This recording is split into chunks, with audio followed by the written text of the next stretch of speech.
All right, it's 2 o'clock on my watch, and I don't see that many people have added to our stream yet, so we'll see if other people can add. My video feed is about 20-25 seconds behind the live, so if you have added since then, I'm going to go ahead and add a comment into the chat on the right. I'm just saying hello and welcome.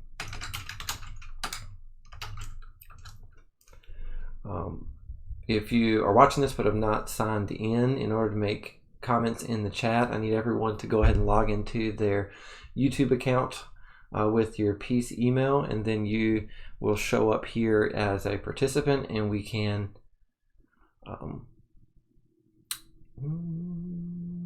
reading an error that's coming up, and we can communicate through the chat as well. So log in with your piece account and we will go ahead and chat through that also. Give everybody a couple minutes. I see that there's 3 viewers, so the other 2 or 3 of you that is viewing, log into YouTube so that we can chat.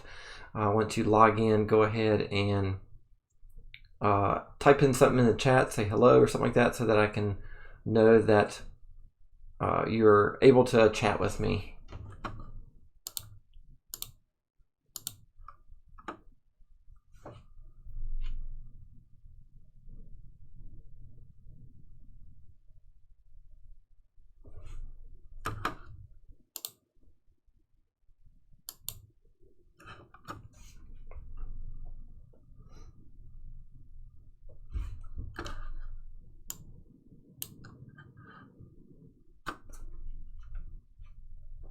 Is anybody able to log in and get connected here? Still waiting on people to get connected.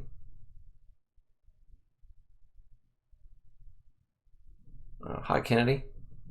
Okay, so Kennedy's in. All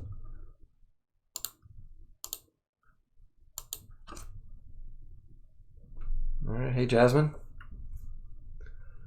So if you can see, it's about 20 seconds behind. So if you type a question or type a comment or something like that, it's going to take me about 20-25 seconds to be able to respond with audio and video, and I'll try to also, as need be, respond in the comments as well.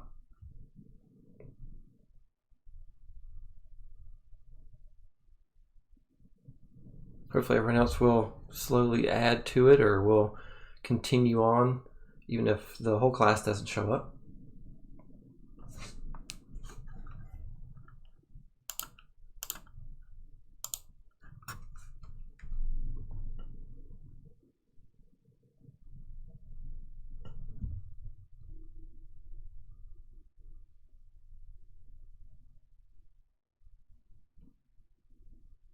I think Mr. Cox is going to be tuning in through the chat as well.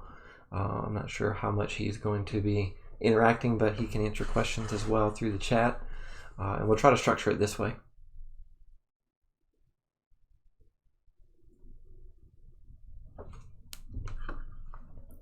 We'll wait a couple more minutes.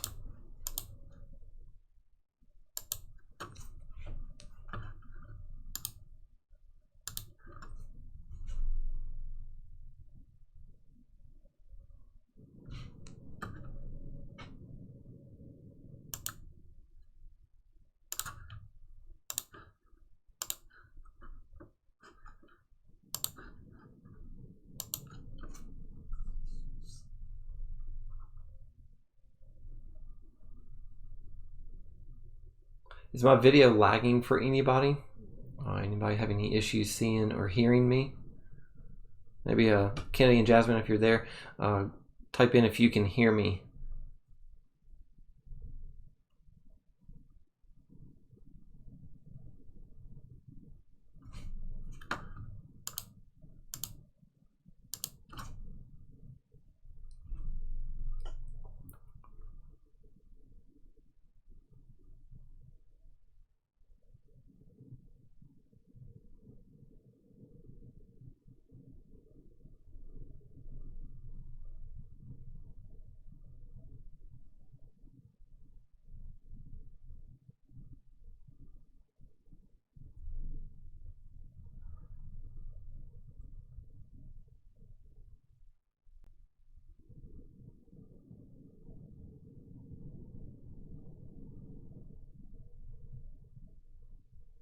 Okay, great. So you can hear me well.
All right, I'm not sure how many other people might log in and show up over the next couple of minutes, so we're going to go ahead and get started.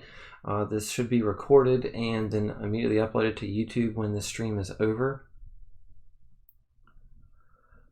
So what we're going to do is we'll do the live stream once a week. It'll be available afterwards as well. The same link in our Moodle page. I put it under the week of 24 and the week of 31, just as 331 YouTube live stream. We'll try to do this every Tuesday at 2 p.m. So you can access that after the live stream is over.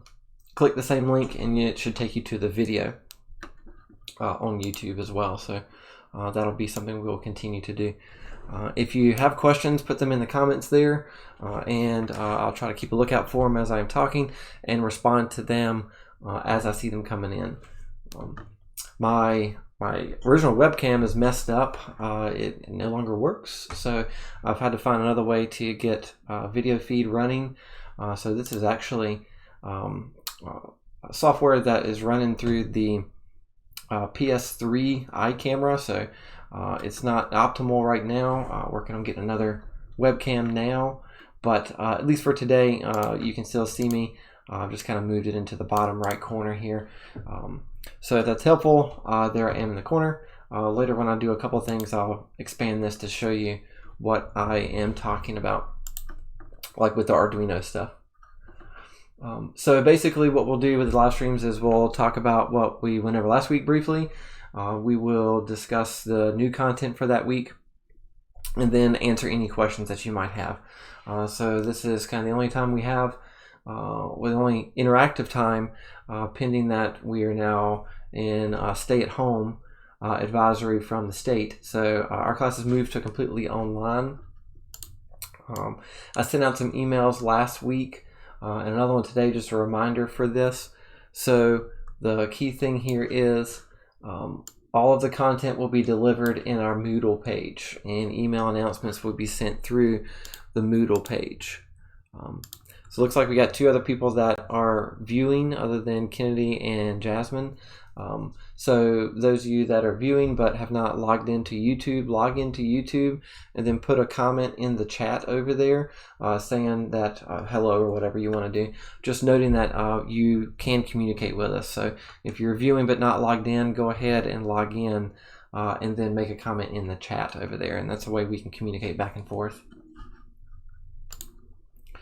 So everything will be delivered through Moodle. Take a look at the announcements. I put up some emails moving to online, so you need to read that. The week of 3/24 was last week, so you should have completed the Arduino project. I added some video tutorials for the Arduino. I'll show you where they're at again here in a second. And the note about the live stream today. So any announcement will also be sent to your email. Make sure you keep up with that. This is going to be a learning scenario for all of us. Hi, Emma. So we're going to have to kind of work together and bear with each other. I'm willing to bear with you while we try to figure out how to work from home, make sure our internet is capable so we can continue with the class. The rest of the semester is not going to require any specific software that you would have to download. You're going to use a in-browser version of the software. So hopefully, no matter what computer you're on, you'll be able to use your computer, pending that you have some internet. And a lot of internet providers in this area are offering free internet to those that cannot pay for it now. So take those opportunities up as you can. But I'm going to work with you as far as what you have the means to be able to do at home.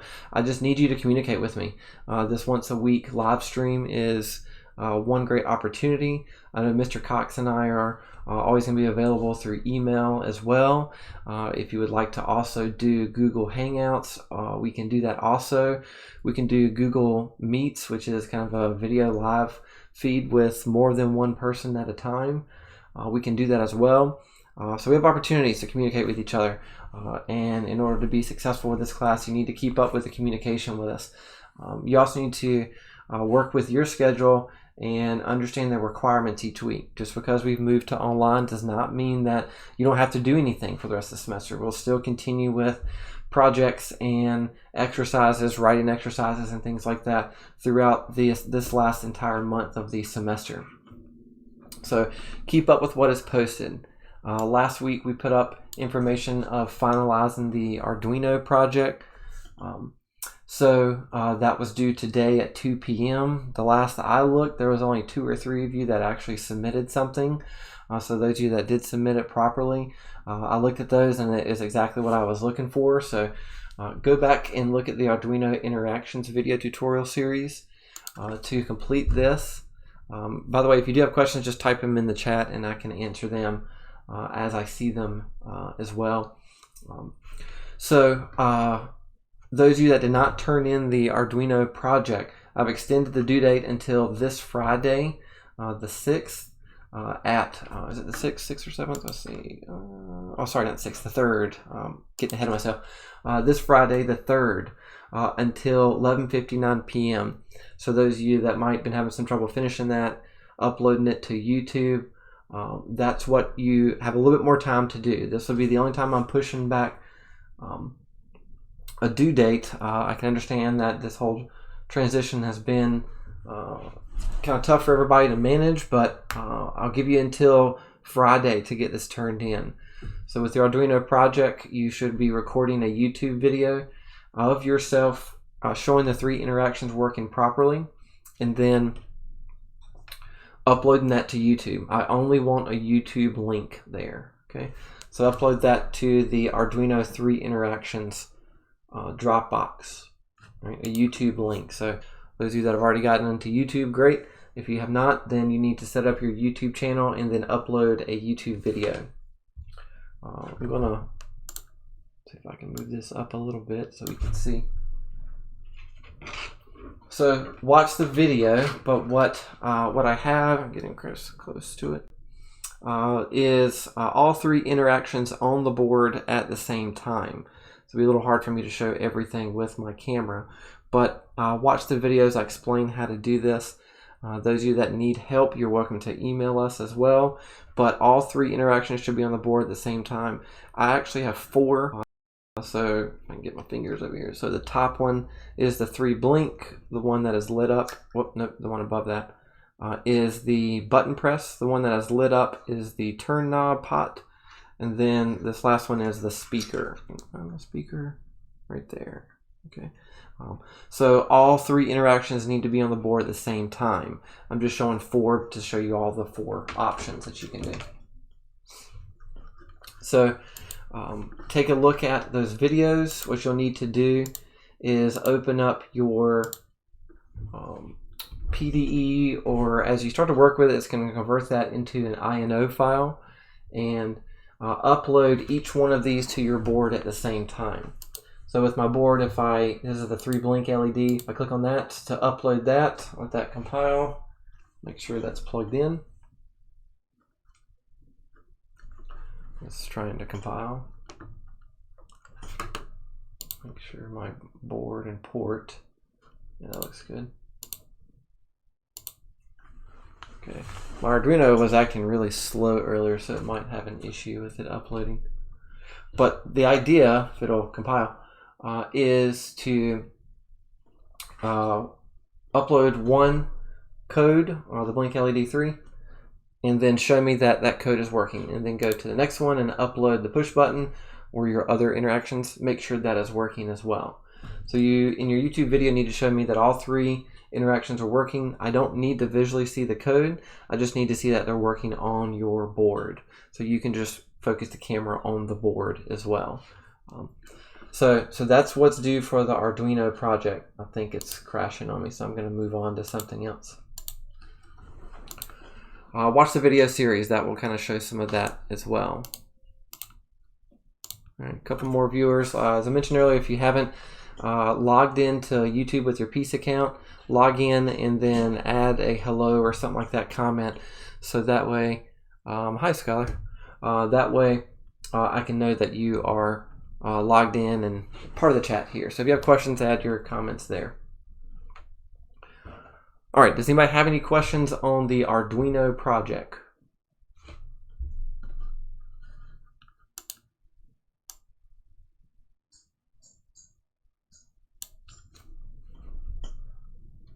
Wait and see if there's any questions or anything.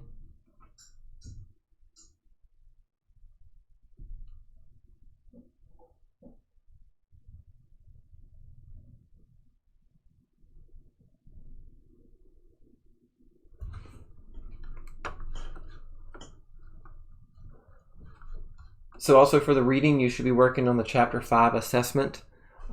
Make sure you complete that by the 2nd. That's this Thursday, 2 p.m. on Thursday.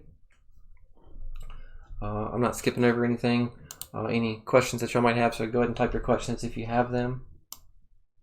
But the we'll have 2 things due every week, right? So we'll have our project that you'll turn in or work on, and then we will have some kind of exercise assessment that you'll do.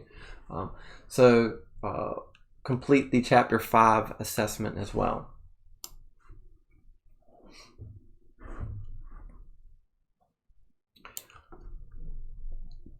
Okay, so yes, so we have to have all of the interactions on the board at the same time.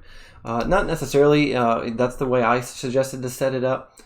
If you want to have one interaction on the board, show me that that's working, and then switch it up, put the second interaction on the board, show me that's working, switch it up, put the third interaction on the board, and make sure that's working. That's fine as well. It doesn't particularly have to be all on the same board at the same time.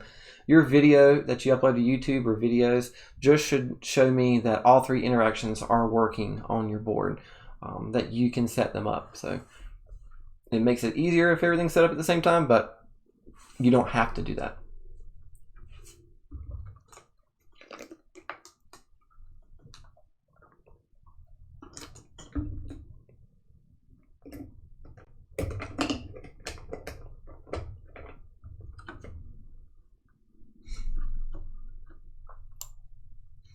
All right, keep the questions coming if you have them. So I went back and kind of changed how the topics are listed as well. Try to stay consistent for the rest of the semester. Week of 324, week of 331. So the new week for this week, week of 331, we are calling that the Twine Stories and Qualitative versus Quantitative Exercise or Activity. So as I keep going, take a look at each week's new content. The new content will always be available on Tuesdays. So look for another live stream link next week in the week of 4/7. We'll do a live stream on Tuesdays as well as the delivery of the content on Tuesdays through Moodle. So make sure you're just reviewing what is due. The Chapter 5 assessment is due this Thursday at 2 p.m. That's the 2nd of April, not February. And then for this next week, what we're starting today, you're going to create a Twine interactive story, and that's basically using a website that is based off of HTML programming, but it's a little easier to set up to be able to develop an interactive game type story. This is not going to be a full game engine, but it allows us to create some interactivity, to build a story with it, to create something visually interesting and that uses text as well. So we'll come back to the specifics of that here in a minute. You're also going to do a qualitative versus quantitative activity. So these are the two things that you should be working on this week. Make sure you review the requirements for each. If you have questions during the live stream today, definitely ask me now. Otherwise, you can ask Mr. Cox or I through email. So look through all of the documentation and links for what we have that we're expecting you to do for this week. There are due dates for each one of these, and we try to organize it so that it says deliverables, and these are the things you should be working on and when they are due for this week. Okay.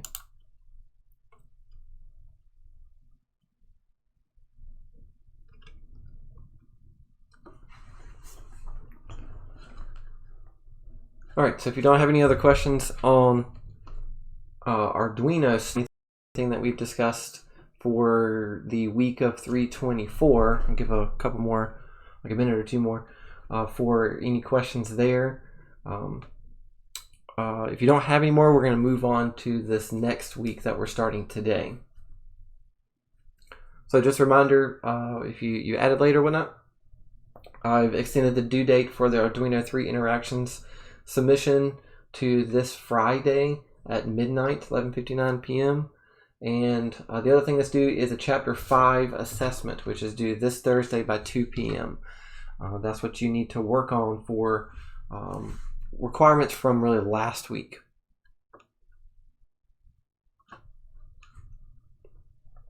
Got what the live feed catch up.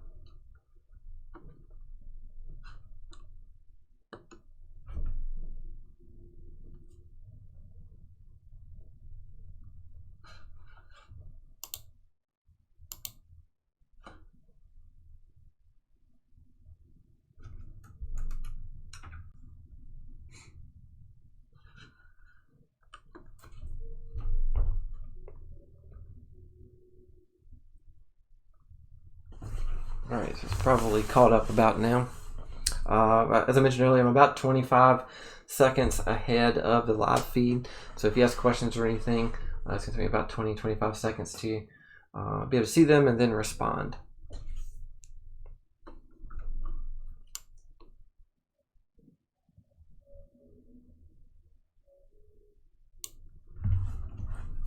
Okay, so this week we're going to start a Twine project.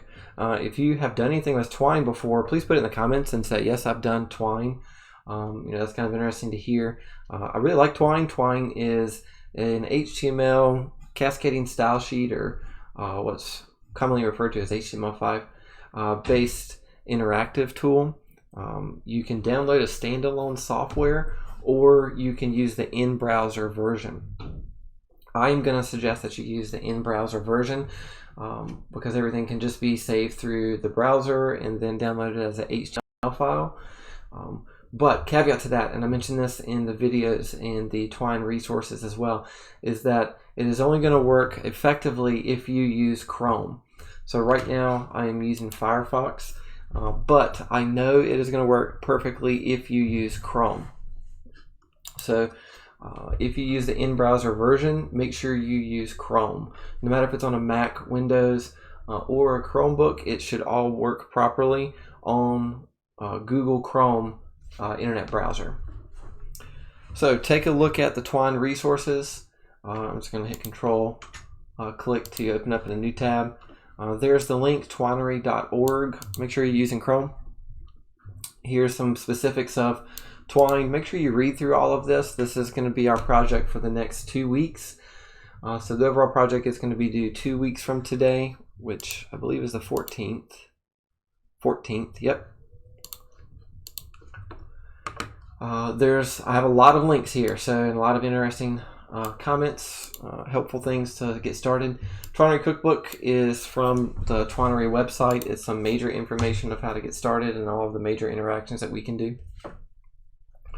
And then I have 4 story examples. So to get started, I want you to look at these 4 examples to see how we can build an interactive story. What it means to build a non-linear interactive story is that we're given the player or your audience an opportunity to make a decision in what goes on in the game or story. Most modern video games allow things like quests and missions or text-based adventures to give the player an opportunity to decide on where they want the story to go. So that way, that's what's called a non-linear or interactive story. So we are not going to be building a full AAA video game or even a mobile game within this Twine project. What we're going to be building is a text adventure with some interesting graphics, and we can change the font, the background, we can add images, but it's primarily going to be a text point and click kind of adventure. I do not want this to be just a text adventure, so you're going to be required to add images and change the font and colors, the background colors as well. And I have examples of code underneath that for all of those major things. So create a link button to another passage. I'll show that here in a minute. Display a custom image found on the internet. Display a custom image from Google. Create a clickable image.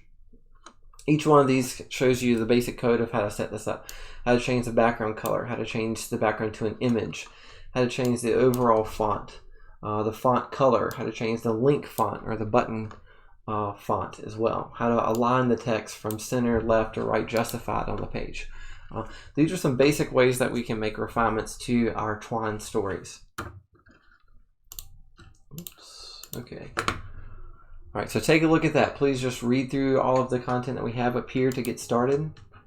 In the Twine interactivity tutorial series, I created a video series. I think it's 4 or 5 parts here. On YouTube, exactly how we can make refinements and start creating interactivity with Twine. Now, my example, I don't show an entire interactive story, but I show you how to get started and how to start interacting with Twine with some of the use of code. So we don't have to do full HTML coding in order to get things to work in Twine, but if you do have some experience with HTML coding, that's going to give you an upper hand. But watch these videos and I show you from scratch in case you don't know how to code at all. That's fine. But what this project will also do is give you some starting points of what a programmer might do to make a game interactive or to create a simulation that involves the player making decisions. And in order to do that, we have to code these commands. We have to be able to give the player an opportunity to click a button. That button leads us to another page or another action and advances the story or the gameplay mechanics at that point. So this is going to be a combination of kind of art and programming, but this programming is a lot easier to pick up than HTML, straight HTML or C++ or C# or whatnot. So watch the videos. I show how to create some simple passages and things like that in order to make the interactivity work for you. So take a look at the content, instructional content for the Twine resources and the Twine interactivity tutorial series. I'm not going to go through all of my links, but I also have a link for storytelling structures that could give you some good starting points of what kind of story to create. So a big part of this Twine project is going to be to build an interesting story that has branching parts or areas where we're allowing the player to make a decision between more than one choice and to have multiple endings. That's going to be a big part as well. That's what makes games more interesting, is to have choices that the player can make that does actually affect the story and a different ending depending on what choices they make. Okay. So if you're not a storyteller or a story writer by any means, look at some of these examples. I have a once upon a time story structure, and the basic of it is there. Once upon a time, blank happened. Every day this happens. One day this different thing happens, and that would be the start of the conflict. Because of that, something else happened. Because of that, something else happened. And then until finally, the story gets concluded with a resolution. So that's Pixar or Disney's once upon a time story structure. Most stories follow that realm in some point of view. These other links I have up here are some extra helpful notes and examples of interactive stories in games and movies and other story structures. So that way gives you some opportunity to think about what kind of story. I want you to come up with your own story. I don't want you to develop a story for this Twine project that is stolen from someone else or just pulled from some other source. You can use that story as a reference or an inspiration, but I want you to come up with your own story. Be creative, have fun with this project. Come up with something that you might have interest in, whether you like sports or you like movies or you like cats or whatever else you might like to do. Try to come up with a story that you can relate to and you have interest in. But the key thing here is to develop an interactive story where the player, your audience, is going to make decisions of what happens in the story. So we want to create opportunities for the player to want to make that decision, and then fun outcomes from that decision. All right, going to review the project specifics. So if you go to the Twine Interactive Story Dropbox, here are the specifics that what we will do. This will be due in 2 weeks from today at 2 p.m. So if you look at that, due date 4/14, 2 p.m. What I am looking for is an HTML file and one Word file of your written out script or story. So the first thing I want you to do is do some research as far as interactive stories. Go look at Twine, look at the resources for Twine, come up with what you want to create. And when we start developing interactive stories or a story in general, we start with a basic written out script. So what that is just a bullet point list in order of what the story is going to do, how the story is going to pan out. So create a Word file. This can be done in Google Docs as well. Write out your story in a script standpoint so that way you can turn that in. You're going to turn in your script along with your HTML file before the 14th. So you don't have to turn in your script file next week, but have it ready to turn in when you turn in your final HTML file. So key things that are going to be required for this project: fully original non-linear story. So you're going to create your own story here. You need to have a beginning, middle, and end to your story, otherwise known as introduction, conflict, climax, and resolution. Okay, so that's the same idea as the Once Upon a Time story structure. Other requirements: you need to have at least 3 different branching parts to your story. And what that means is 3 different pages or passages within your Twine that gives the player at least 2 choices. Okay, so that passage or page will lead to 2 different choices. So the player could choose option A or option B. I'll pull up my example here and I'll show you in a minute. So at least 3 different areas where you're giving the player at least 2 choices. Okay. You need to have at least 2 different endings. So what you could do is have 3 different branching areas. That would create at least 6 different choices. But then you can take those choices and lead them back to 2 different endings. So we can talk about that as well. You need to incorporate at least 3 different images that you found on the web or that you created, drew, and uploaded to Google Drive. 3 different images. And then all pages should lead to another page. So there should be no dead end pages. I'll show you how to do that here in a minute as well. So the ending should loop back to the beginning. We shouldn't have any dead end pages. So that way it's a fully circular kind of story that can go back to the beginning. What that does from an interactive standpoint, interactive story standpoint, is it gives the player an opportunity to go back and play through it with different choices. Play through it once and they choose 1 choice each time of your 3 branching areas. They get to the ending, they can restart it and choose a different series of choices. They get to a different ending. So that makes the story replayable and makes the story more interesting.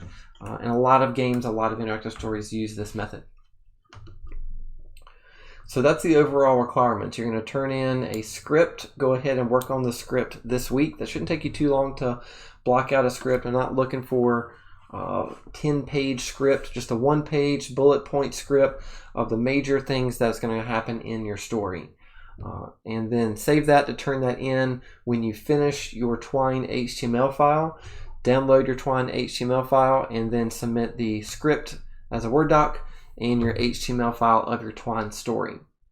So you'll have 2 weeks to work on this. I put all of the instructional information for twine available in this week of 331. I'm going to add a couple more videos during next week to talk about how to finalize the project.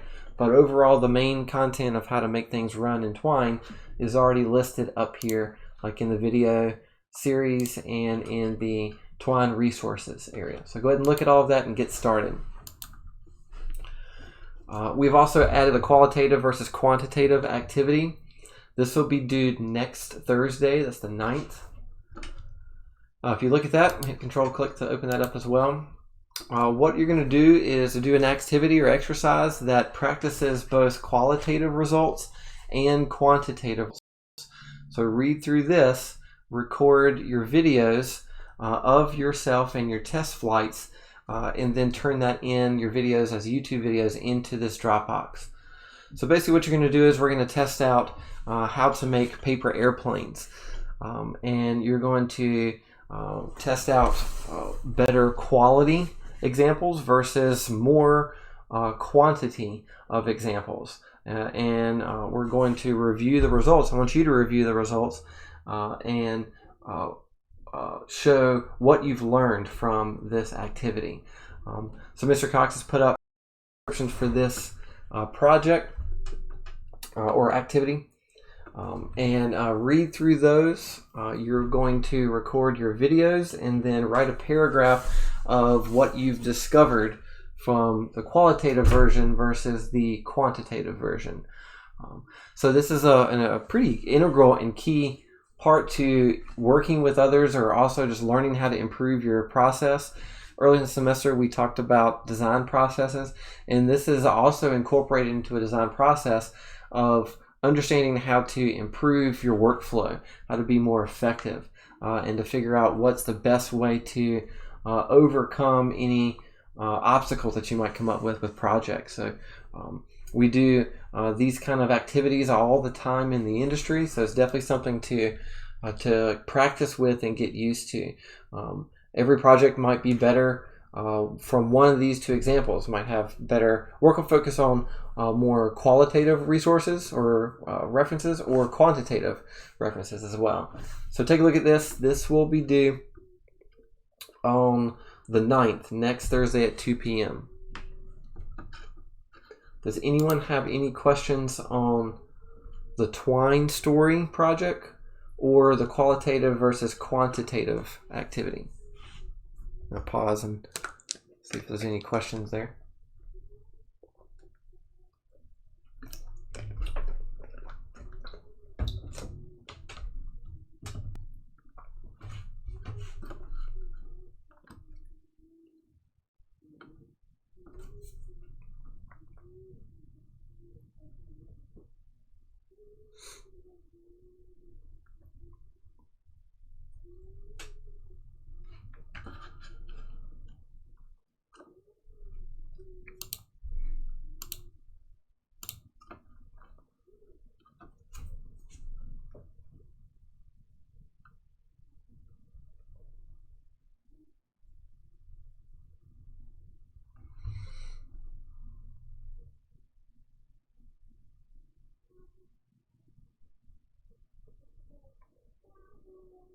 All right, if we're good, if you still have questions, add them to the comments there, and I'll answer them. But I'm going to show you examples of twine. I'm not going to roll through my whole demo because I have the video series for that, but I'll at least talk about what twine is and how to get that running. I'll show my example from the video. Okay, so this is Firefox, so I'm not going to use Firefox with twine. I'm going to open this up in Google Chrome. If you go to twinery.org, this is the website, twinery.org, and there's the options to download. I'm not doing that. I'm just going to use it online. So from the main corkboard page, click Use It Online. All right, so I already have a story that I've built with this video tutorial series. If you don't have one, that just means you haven't created anything, and you can go click the plus story symbol. Okay. I'll come back and I'll do that here in a minute, but let me go ahead and open up my interactive story. And here's what I've created at the end of the video series. I think part 5 ends here. So basically, Twine is a visual graph node system that it'll have arrows connecting to the story elements. So as I start to create an interactive Twine story, you're just going to have one node up here, and then I create second passages. These nodes are called passages, and it'll show me an arrow. And basically what this is a different web page. What we're building is a website. So each one of these passages or nodes is one web page. If you can also treat this like a website as well, but we're going to discuss this as an interactive story. You can also call it a game as well. So each one of these nodes is a web page, and you can see the arrows that give me an option to go to the next page. Right, so every arrow is a button from the previous page that allows me to click to the next page. So I have some linear areas, and a linear area of the story is when I only have one option, so only one arrow. So I have a linear arrow here. That means there's only one button choice from this first story passage to the second. This second passage has 3 different arrows, which means it has a non-linear section where the audience has a choice to click between 3 different buttons. And then I started to do the same thing with Ned down here. So on the Ned page, I have 3 different buttons to choose of what the player can do within that page as well. So let's go hit play here. In Twine, you can hit play, and that will open it up in a new tab. I've also done a lot of other things, such as the background is an image for some pages, background's a color for other pages. I've changed color text. I've changed my link button text as well. So I've done a lot of changes also. This bottom orange text is my button. So it says, hello, this is the start of our story. This is a story about 3 kids. The story continues here. So what that means is I want the player to choose this. So if I click the story continues here, that moves to the second page. So if I go back to my Twine graph chart, the first page is this top node. When I click that story continues here, that moves to this page. Okay, so now I'm on that second page. It says the story is a day in the life of 3 kids. Click on the kid to learn more about their day. So it gives the player the opportunity to say, what do I want to choose, Ned, Bob, or Sally? Okay. So maybe we'll do Ned. Right? So we can see some other things are happening. Now I have some images that are coming up. The background's changed to red. I have some buttons that I pulled in here, and those are just simple images as well. So now what I'm on is this Ned character page right here.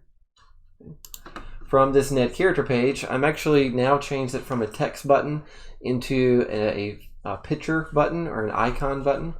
And in the videos, I explained what I did and how I've set all this up in detail.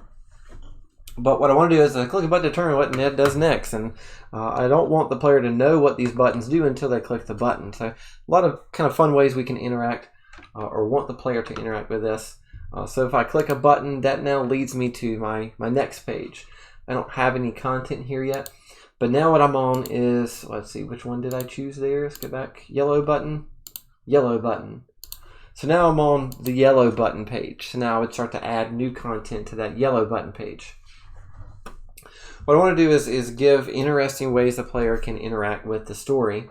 And we'll do some other adjustments here to make the story connect back to the beginning and to create endings here. So we'll do some endings down here. Let's close out of our preview for a second. And all of the main code to make these buttons work is listed in each one of these passages. So if I double click on my story start passage, that's the top one, here's everything that makes that page run. As default, it's just a blank page. So the blank page, let's see, will look like this, except for it being red. A blank page will just have the double click on passages to edit it. So this blank page should look like. But if I come up here, here's some code that I've added to create the interactions, the color changes, the font changes. This is my button, so where it says the story clicks here. To make it into a button, you just need 2 left straight brackets. That's the keys just to the right of the P key on the keyboard. I'm going to pull up my keyboard and show you. There you go. So P key, this way. The right angle bracket and left angle bracket. Okay, so this is the straight bracket. When I refer to that in the video, it's a straight bracket. Above that, shift this key, is the curly bracket. Okay. I'm also referring to in the video the angle bracket, and that's the angle bracket as well, and /. So we need to know those simple ways to code in order for it to work properly. So to make a button, all we do is 2 left straight brackets, type in the text we want the button to be, and then 2 right angle brackets. And that creates the interaction and the next page, and then the arrow to the next page. So what I want to do is whatever the text is within those brackets is going to be the name of the next passage. Okay. So the name of this next passage, the story continues here. That creates the next passage, it links it, and puts a button on the original page.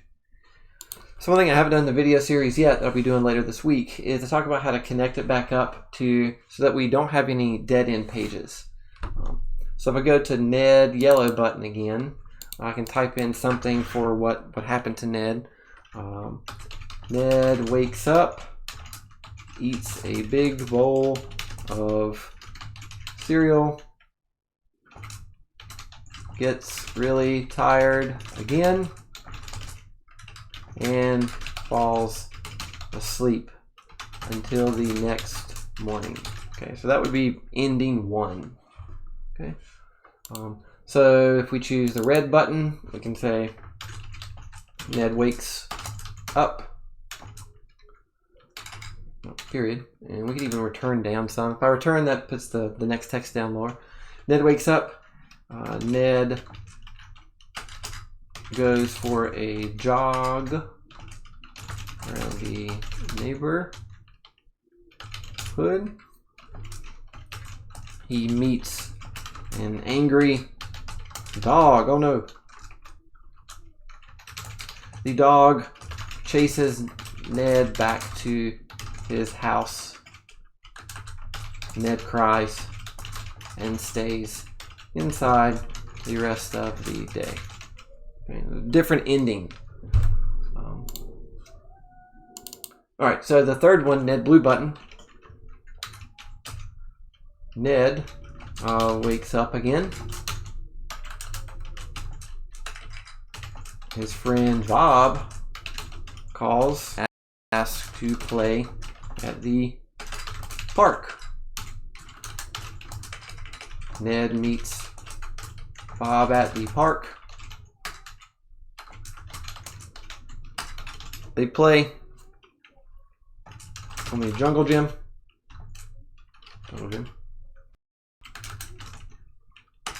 Ned hurts his knee.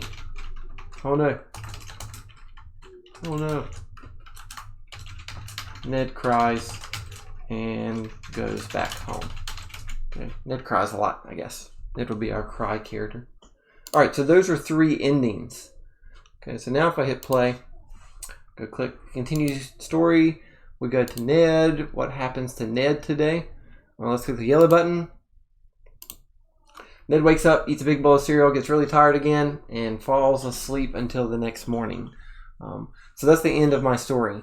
That's a extremely simple story, but this story only has 2 different branching areas. So what I would need, I can click a node and kind of move it around, is at least 1 more branching area. At least, under Bob or Sally character, we can create other branching areas, other choices for the player. So I really need at least 1 more branching area because I have this one and then this one right here for branching.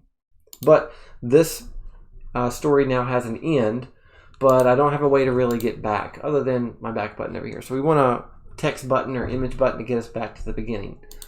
So I'll come back to this later, but let's go to, which one did we choose there? Wakes up, eats a big bowl, yellow button. Okay.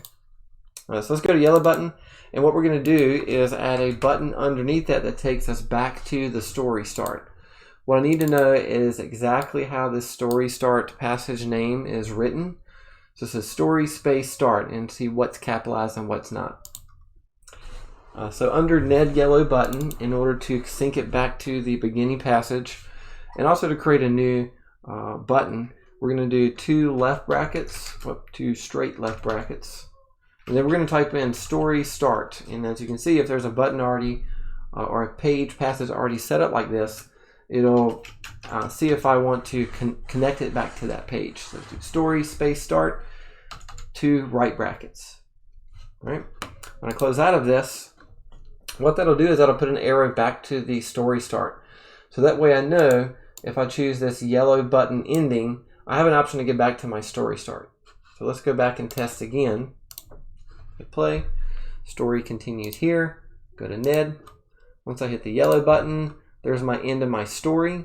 And then now I have back to story start.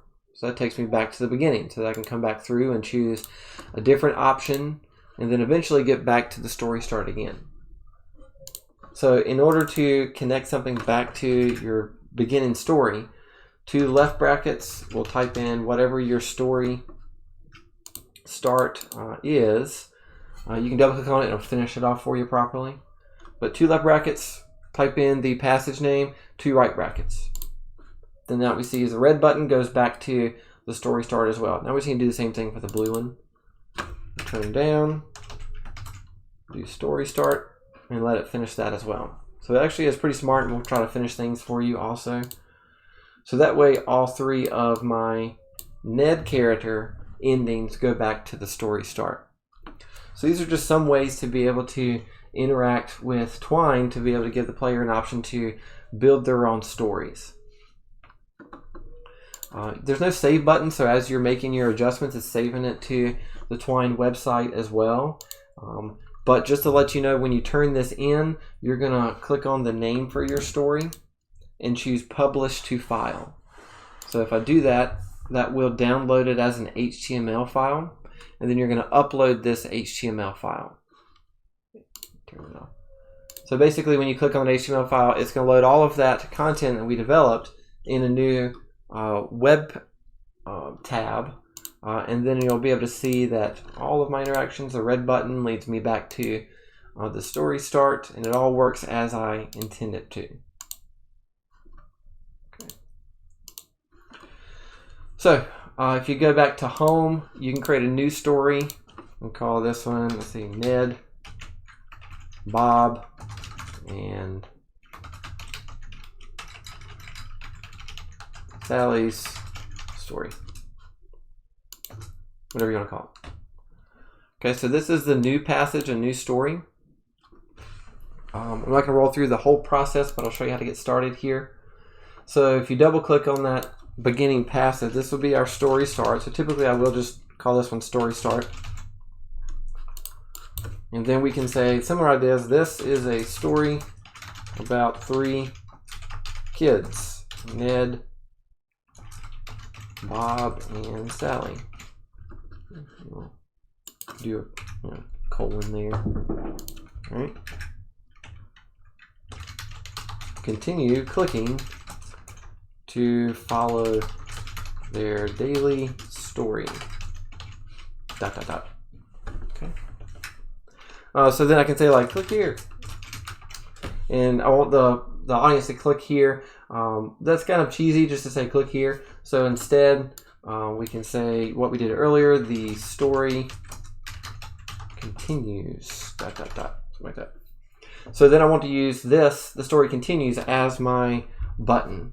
So to do that, I'm going to hit 2 left straight brackets before the text and 2 right straight brackets after the text. This should show you some color coordination. They're blue. And what that'll do if I click off of this is that creates the passage 2. So that's how we can create new passages. From the second one, I'll show you how to build that branching structure now. Each day, Ned, Bob, and Sally go on an adventure. Okay. click on the kid to follow their day. So I can say Ned, Bob, Sally. What I want to do is turn each one of their names into a button in a new passage. So let's do 2 left brackets before Ned, 2 right brackets after Ned, 2 left brackets before Bob, 2 right brackets after Bob, and same thing for Sally. Okay. If I click off of that, that'll create my first branching area. So now I have a passage for Ned and a separate passage for Bob and Sally. Let's go ahead and play this. So if I hit play, the default text is going to be white, the default background is going to be black, and the link buttons are going to be blue. So that way you can tell the difference between them. By the way, if you have questions, if you want me to stop and answer questions, just post it in the comment, the chat over there. So it says, this is the story. This is my first one. The story continues. Each day, Ned, Bob, and Sally go on an adventure. Click on the kid. If I click on Ned, I haven't put any text here, but that way, that's my first branching opportunity. There's a back and forward button as well. Bob or Sally. Okay. All right, so that's how we can get started with Twine. It's pretty easy to pick up. You have to know the basics for coding. But if you watch the video series that I've put up here on YouTube, I talk about a lot of different things: adding images, creating basic interactions in the first one, advanced images, tags and backgrounds, and then changing fonts. So I want you to explore all these opportunities and see how you can create an interesting story with some of these options, interactive options we can do with Twine. I'll pause here. Does anybody have any questions?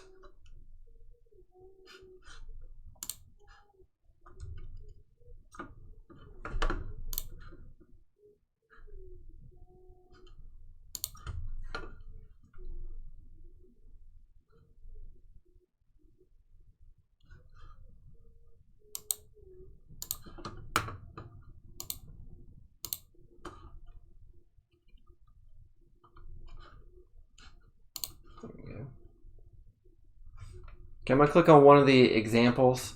If you have questions, let me know. Click on one of the examples underneath the Twine resources to show you some things that you can do. This one's a rainy day. So this one's doing some other fancy things like doing some blurring on the text. It's about staying in or not. It's a rainy day. I think I will stay in. So stay in. Can't afford to lose another day of work. I did not create this. This is what someone else created. Rent is due next week. They can't withhold my pay if I call in sick. So let's just do the rent's due next week. So I gotta work. I don't really want to work. Should I just stay in bed? Maybe make some coffee and try to cheer up? Maybe cheer up. Okay. Try to get out of bed, but it was impossible. Try to make coffee again. I just called in sick. Play some 3DS. Or maybe shower first. Alright, let's try to shower first. Hot water, blah, blah, blah. Go down here. Everything was just so overwhelming. Actually, I don't even feel apt to shower. So there's a bunch of branching opportunities. Anytime you have more than one choice, that's a branching opportunity. There. Now go get dressed. Okay. So this is a good example showing multiple areas, multiple ways that we're interacting. So using some images for most of the pages. So you should be incorporating at least 3 different images, at least 3 different branching areas, and then at least 2 different endings. Okay. Look at some examples. You can look up Twine videos as well to get some more inspiration also.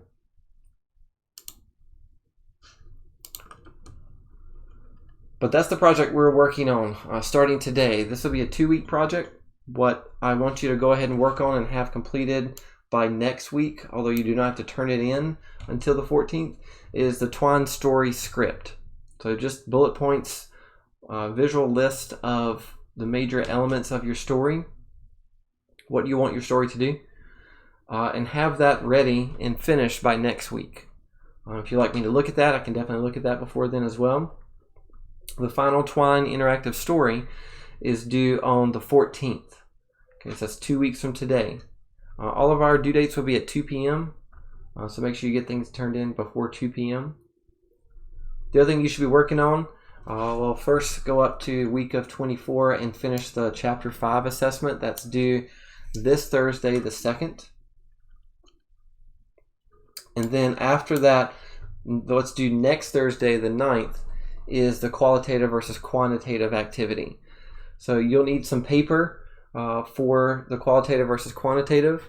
Let's see, I think it's like 6 to 10 sheets. Yep, printing copy paper, whatever paper you lay around the house.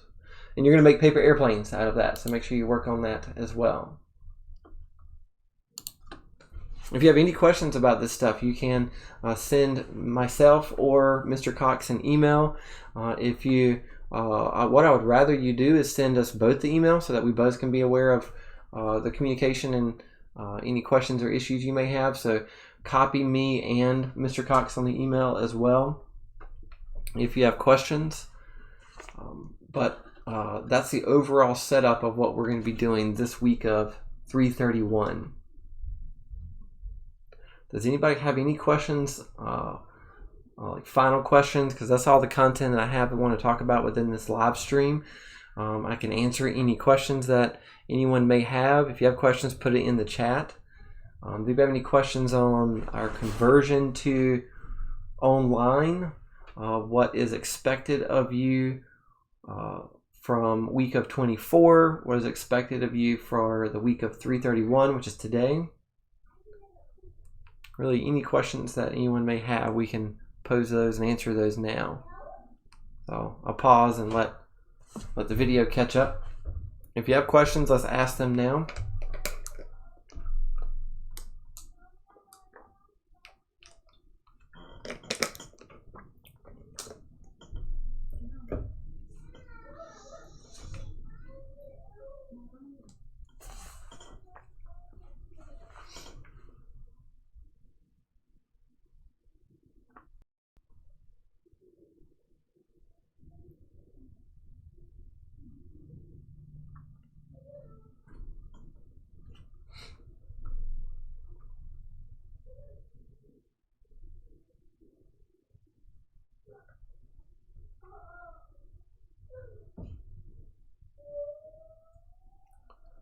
I don't see any questions popping up. Do you think this was successful with this live stream?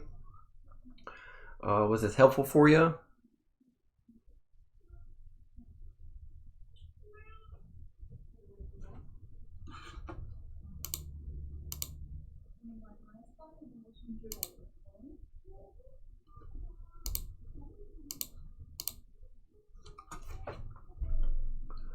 Okay, so last call for any questions. I'll type it in here as well.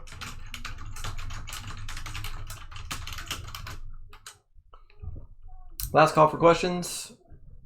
If not, then we're gonna stop the video.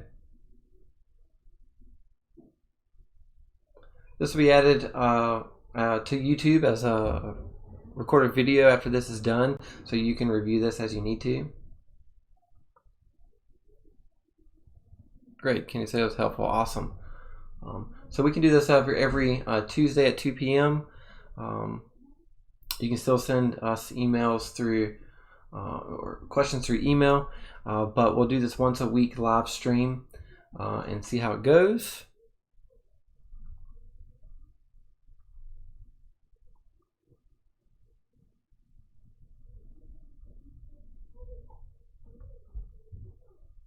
All right, I'll give it another minute in case you have any questions.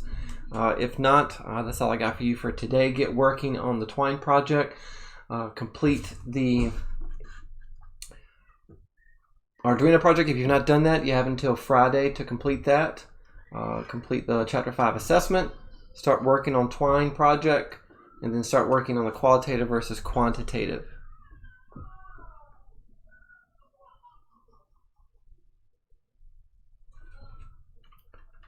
All right, so we're going to go ahead and wrap up.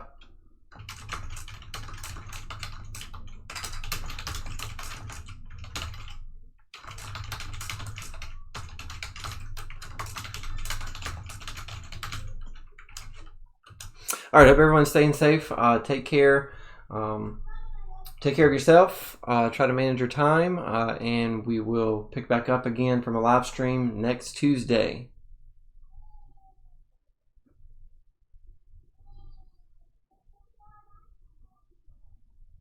All right, I'll see everybody then.